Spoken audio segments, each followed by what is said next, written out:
Hello बच्चों, नमस्कार। कैसे हैं आप लोग? आई होप आप लोग बेहतरीन होंगे। प्यारे बच्चों, आज के इस क्लास में हम लोग देखेंगे क्लास 7 इंग्लिश का चैप्टर नंबर 16 है आप लोग का। और आज के इस क्लास में हम लोग चैप्टर नंबर 16 का ऑल क्वेश्चन आंसर कंप्लीट करने वाले। ठीक है, चैप्टर का नाम है books our best friend. Chapter का कहने का मतलब हुआ किताब जो है हमारी सबसे अच्छी दोस्त है। ठीक है, तो आज हम लोग इस चैप्टर का ऑल क्वेश्चन आंसर देखेंगे। तो चलिए हम लोग स्टार्ट करते हैं वीडियो को। सबसे पहले आप लोग क्या कीजिए, ये सारे वर्ड को क्या कीजिए, याद कर लीजिए। यहाँ से आप लोग का क्वेश्चन आंसर शुरू होता है। कहता है थिंक एंड टेल, सोचो और बताओ। सोचकर आपको बताना है। कहता है आप लोग का question what words of wonder are our books. कहता है कि हमारी पुस्तकें जो होती है वो हमको किस प्रकार आश्चर्य कर देती है। ठीक है, किस प्रकार आश्चर्य से भरी हुई है। ठीक है ना, तो आप लोग आंसर में क्या लिखेंगे प्यारे बच्चों? तो आप लोग आंसर में लिखेंगे, आंसर में क्या लिखेंगे, देखिए यहाँ पर दे दिया हूँ। लिखेंगे आप लोग new ideas and people fancies our thus through the books. कहता है किताबें के माध्यम से हमें नए विचार और लोग आकर्षित करते हैं। ओके, इस प्रकार आप लोग को समझ में आया। चलिए दूसरा क्वेश्चन कहता है what are the books compare to. पुस्तकों की तुलना किससे की जाती है? तो आप लोग लिखेंगे, आप लोग आंसर में लिखेंगे books are compare to a magic box. किताबों की तुलना एक मैजिक बॉक्स से की जाती है, मतलब जादू के बक्से से की जाती है। मैजिक का मतलब हुआ जादू, बॉक्स का मतलब हुआ बक्सा। ठीक है, और ये मैजिक बॉक्स जब दोनों साथ लिखाता है मतलब जादू का बक्सा। ओके, चलिए आगे कहता है थिंक एंड राइट, सोचो और लिखो। कहता है ट्रू और फॉल्स, सही और गलत का निशान लगाना है आपको।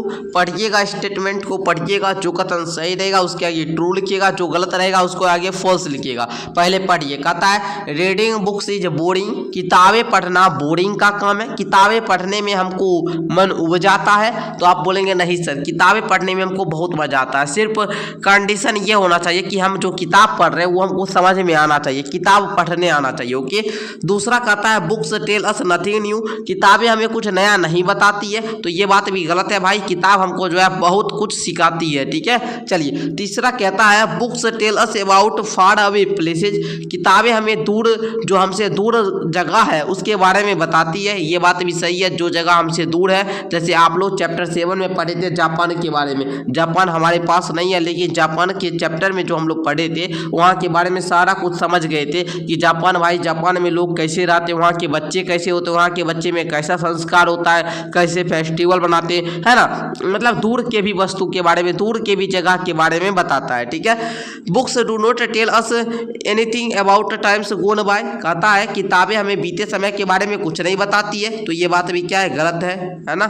चलिए कहता है books help us imagine about the people we have never meet. कहता है किताबें हमें उन लोगों के बारे में कल्पना करने के लिए बताती है, मदद करती है जिनसे हम कभी नहीं मिले। ये बात भी क्या है, सही है। ओके, तो चलिए बच्चों आप लोग इस प्रकार क्या करेंगे, यहाँ पर बना लेंगे। आगे बढ़ते हैं सर। कहता है tick the most appropriate option for each of the following. कहता है आपको क्या करना है, सही उत्तर पर क्या करना है, सही का निशान लगाना है। कहता है the line the room we sit in melts away means that. कहता है जो ये लाइन है कि जिस कमरे में हम बैठते हैं वह पिघल जाता है, इसका क्या अर्थ है? तो भाई इसका अर्थ ये हुआ we forget that we are sitting in the room, कि हम भूल जाते हैं कि हम कहाँ बैठे हैं, कमरे में बैठे हैं। ठीक है, इसका यही मतलब है। ओके, चलिए दूसरा क्वेश्चन कहता है the words our chosen friend refer to.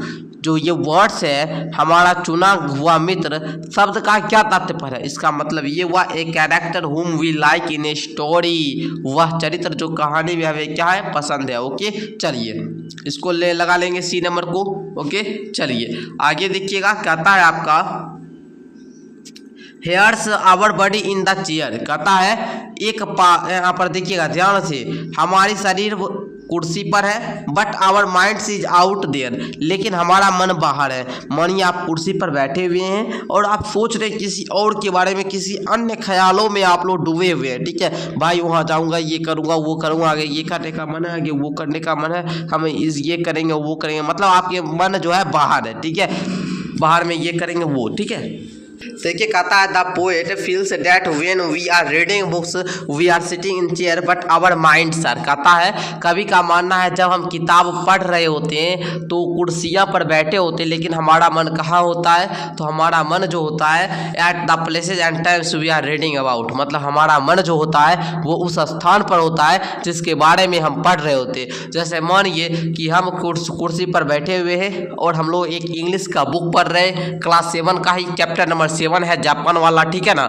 Japan वाला चैप्टर जब हम पढ़ते थे ना तो हमारा मन जो था ना वो पूरा पूरा जापान में था, बैठे हैं कुर्सी पर, ठीक है ना, लेकिन मन जो है आपका जापान पर रहेगा। क्यों? क्योंकि भाई आप जो पढ़ रहे हैं अगर ध्यान देकर पढ़ेंगे आपको समझ में आया तो पूरा पूरा आप ही सोचेंगे अगर हम वहाँ होते तो हमारे साथ क्या होता, सारा कुछ आपको वहाँ का समझ में आएगा, ठीक है। ऑप्शन नंबर इसका सी हो जाएगा। ओके चलिए अब कहता है answer the following question. 2 question है, दोनों क्वेश्चन का जवाब देना है। फॉर हुम डू बुक्स होल्ड थिंग्स, कहता है पुस्तकें किसके लिए महत्वपूर्ण होती है, ठीक है।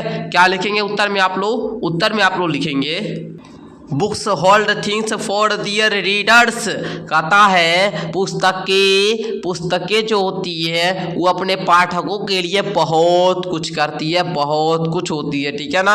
महत्वपूर्ण क्यों होती है? तो पढ़ने के लिए, ठीक है। देखिए कहता है फॉर हुम डू बुक्स होल्ड थिंग्स, ठीक है ना। तो आप लोग लिखेंगे किसके लिए महत्वपूर्ण होती है, तो देखिए किताबें किसके लिए महत्वपूर्ण होती है, तो जो पढ़ते हैं किताबों को, ठीक है ना, उनके लिए महत्वपूर्ण होती है। मानिए आप क्लास 7 में पढ़ रहे हैं तो आपके लिए क्लास 7 किताब महत्वपूर्ण है।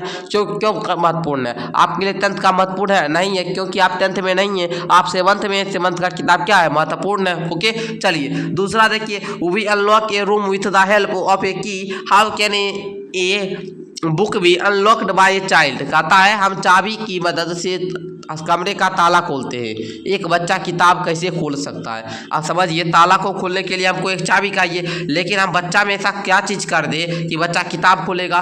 तो a child can unlock a book by simply opening it covers, एक बच्चा केवल किताब का कवर खोलकर उसे खोल सकता है, ठीक है। उसका कवर खोल देगा तो उसको खोल दिया, ठीक है ना। चलिए अब कहता है वर्ड स्टडी आ चुका, कहता है अपोजिट वर्ड लिखना है, ठीक है। चलिए कहता है समझिएगा वर्ड का अपोजिट वर्ड लिखना है। जैसे यहाँ पर है क्लोज मतलब बंद, ओपन मतलब क्या? खुला। यहाँ पर हम हिंदी भी लिख देते हैं। ओके ओल्ड मतलब होता है पुराना, न्यू मतलब होता है आपका नया। ओके आफ्टर मतलब बाद, बिफोर मतलब होता है आपका पहले। ओके इंड का मतलब होता है अंत, बिगिनिंग का मतलब होता है शुरू, ओपन का मतलब होता है खुला। ओके खुला। आउटसाइड का मतलब होता है बाहर। ओके राइज का मतलब होता है बढ़ना या फिर उगना। ओके चलिए अब आगे बढ़िएगा। कहता है use of the following word sentences of your own, कहता है आपको क्या करना, वाक्य में प्रयोग करना है। किसको? ये सब शब्द को जो दिया गया, जैसे बॉडी एक शब्द है तो लिखेंगे आप लोग we should keep our body fit by doing exercise, हमें व्यायाम करके अपने शरीर को क्या रखना चाहिए? फिट रखना चाहिए, स्वस्थ रखना चाहिए, है ना। ओपन द बुक, किताब को खोलो, ठीक है। अच्छा पेज 56 ऑफ दिस बुक, इस बुक का 56 नंबर पेज को देखो। उसके बाद है mind, a healthy mind lives in a healthy body, कहता है कि एक अच्छा मन जो होता है ना, ये स्वस्थ शरीर से स्वस्थ मन का क्या होता है? निवास होता है, ठीक है। लैंड का आप लोग इस प्रकार बना लेंगे, ठीक है। चलिए अब कहता है प्रीफिक्स, अब आपको क्या करना है? शब्द के आगे प्रीफिक्स लगाना है। जैसे यहाँ पर दिया गया, थोड़ा सा पढ़िएगा।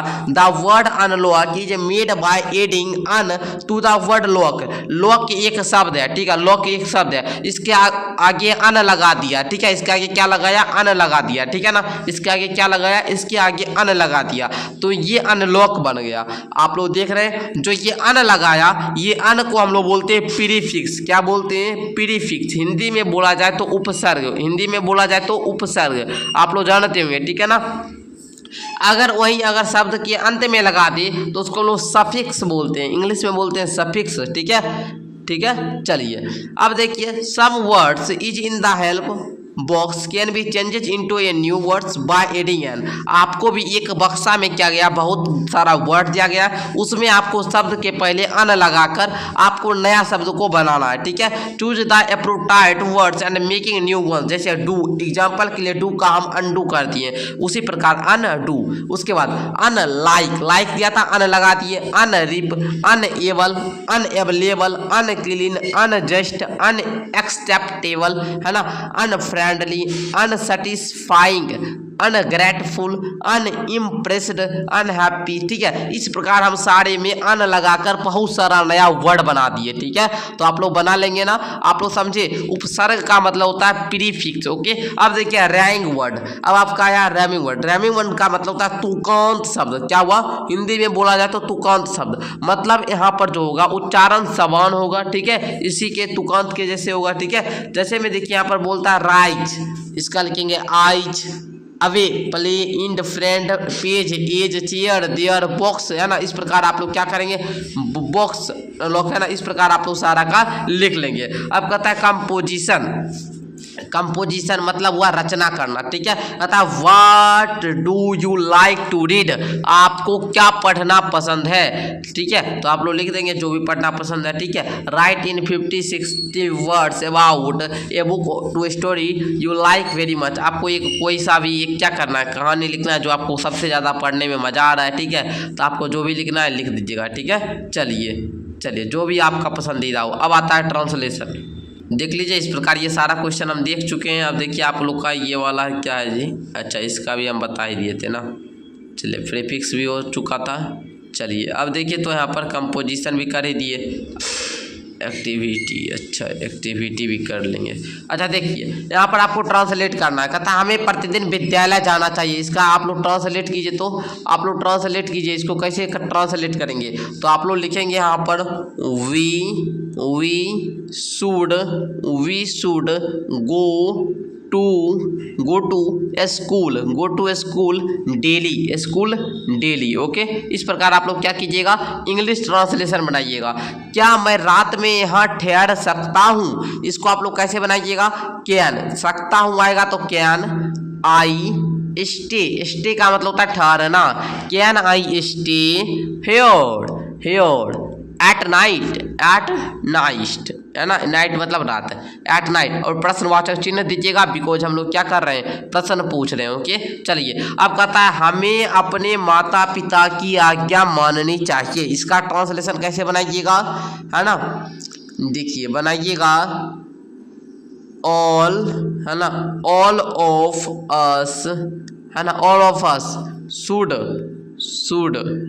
ओबे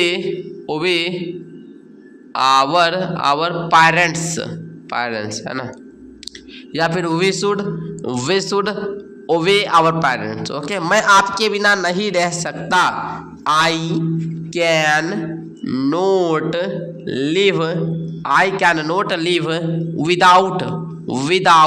विदाउट यू आपके बिना। एक बार मैं अपने भाई के साथ बाजार जा रहा था, एक बार का मतलब हुआ वंस मैं मतलब आई वाज गोइंग टू कहाँ, मार्केट जा रहे थे ना, टू मार्केट एलोंग, क्या ALONG along with my brother, ठीक है, ब्रदर लिख लेंगे। चलिए मैं एक बार दिखा देता हूँ आपको। चलिए यहाँ पर आपको देख लीजिए, एक बार लिख लीजिएगा अच्छे तरीक़ा से। चलिए बच्चों, अगर आप लोग तो थोड़ा सा मैं आपको थोड़ा सा बताना चाहूँगा, आज आपका इंग्लिश का जो सारा चैप्टर था वो सब कंप्लीट हुआ। अगर आप लोग रिवीजन करना चाहते हैं तो आप लोग जाइए, इंग्लिश का प्लेलिस्ट बना हुआ है SBM क्लासेस चैनल पर ही, आप लोग जाइए वहाँ से प्लेलिस्ट खोलिए, पूरा पढ़िए। यदि आप लोग सारे चैप्टर का PDF वगैरह लेना चाहते हैं तो मेरा नीचे डिस्क्रिप्शन में आप लोग को मेरा ऐप का लिंक है, ऑल सब्जेक्ट का क्वेश्चन आंसर वहाँ से मिल जाएगा। या फिर अगर आप लोग ऐप डाउनलोड नहीं कर पा रहे हैं तो आप लोग क्या कीजिए, गूगल को ओपन कीजिए, ठीक है, गूगल को खोलिए और गूगल में सर्च कीजिए SBMCLASSES.com। ये आप लोग सर्च करेंगे, आपको एक वेबसाइट दिखेगा, वहाँ पर जाइएगा, जो भी चैप्टर का लेना होगा आप लोग वहाँ पर देखिएगा, सारा चैप्टर का अपलोड हुआ है, ठीक है। तो PDF जाइएगा, वहाँ से जो भी आपको चाहिए, जो भी क्लास का PDF ले सकते हैं। 7, 8 सारा क्लास का हम ऑल सब्जेक्ट का क्वेश्चन आंसर वहीं पर PDF दे चुके हैं, ओके बच्चों। आप लोग से मिलते हैं नेक्स्ट क्लास के साथ, तब तक के लिए धन्यवाद। आप लोग अपने दोस्तों में भी शेयर कर लीजिए। अब आप लोग का कल जो क्लास होगा वो साइंस विषय का होगा, तो आप लोग वेट कीजिएगा। धन्यवाद जी।